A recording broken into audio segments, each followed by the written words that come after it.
Conforme prometido, então, vamos falar um pouquinho sobre estudo de viabilidade técnica. E nada melhor do que explicar uma matéria falando de um exemplo, né? Um exemplo fresquinho aí que aconteceu com a gente. Então, nós temos um caso aí da implantação de uma obra bem complexa, uma obra que vai envolver um grande volume de aterro, que vai envolver inúmeras questões ambientais, vai envolver supressão de vegetação, movimentação de solo, abertura de ruas, aprovação de projeto hidrossanitário, projeto pluvial e elétrico, né? A implantação de um loteamento de alto padrão aqui no interior do Rio Grande do Sul.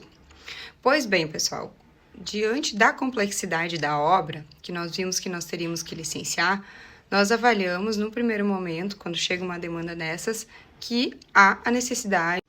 E como eu sei, e a equipe técnica que está envolvida sabe que há necessidade de um estudo de viabilidade, que há a necessidade de uma outra forma não convencional ou tão comum de encaminhar esse projeto de licenciamento ambiental. Isso não está na legislação e nem é exigido, mas a gente sabe, pessoal, que com certeza a equipe técnica que vai avaliar vai ter muitas dúvidas, vão surgir muitos entraves na avaliação de um projeto assim. Discussões legais, discussões quanto à técnica envolvida, discussões sobre a legislação pertinente, se aplica, se não se aplica, as compensações propostas. Diante dessa complexidade de obra, a gente já avalia previamente a necessidade do estudo de viabilidade, para facilitar e também para saber se existe mesmo a viabilidade. E aí, entrando um pouquinho, então, no nosso caso de hoje, como a gente conduziu o projeto? Ao invés de sair baixando o termo de referência padrão para qualquer loteamento, porque, na verdade, a obra se trata de um loteamento de alto padrão no centro da cidade, nós definimos que nós iríamos fazer uma proposta de análise para apresentar aos líderes do município, ao prefeito, à equipe técnica de meio ambiente, secretário de meio ambiente, diretora de meio ambiente, técnicos, o pessoal da engenharia, para verificar a opinião deles, né, se conforme plano diretor, código de posturas, plano ambiental do município, é ou não é viável essa aprovação, se há ou não há caminhos para ela ser aprovada e a compensação a qual nós estamos propondo é ou não é suficiente também. Então, nós elaboramos uma prévia do que seria a nossa proposta, né, de estudo ambiental, de avaliação, e apresentamos aos líderes para saber se há ou não há caminhos para a gente começar o licenciamento ambiental.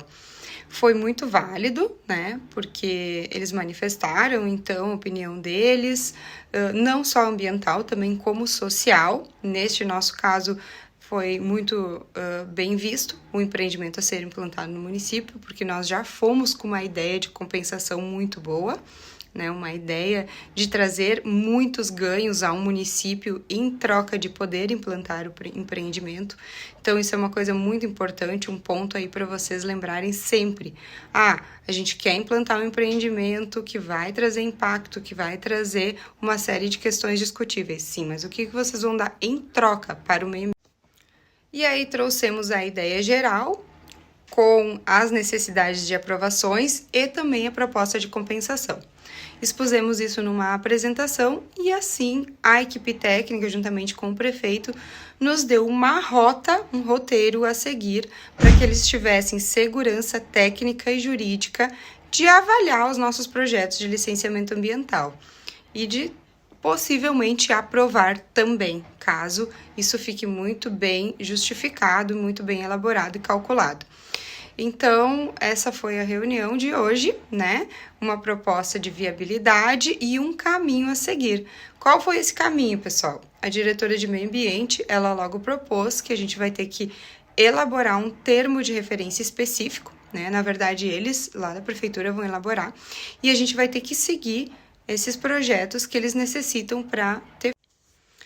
E por que da necessidade da elaboração de um termo de referência específico? Aí a gente entra numa questão de obras com maior complexidade, com maior visibilidade, uma obra no centro do município, que vão haver questionamentos, né, em que a sociedade vai estar envolvida, muitos fiscais, que muitas vezes as próprias pessoas do entorno, os vizinhos, né, que vão questionar.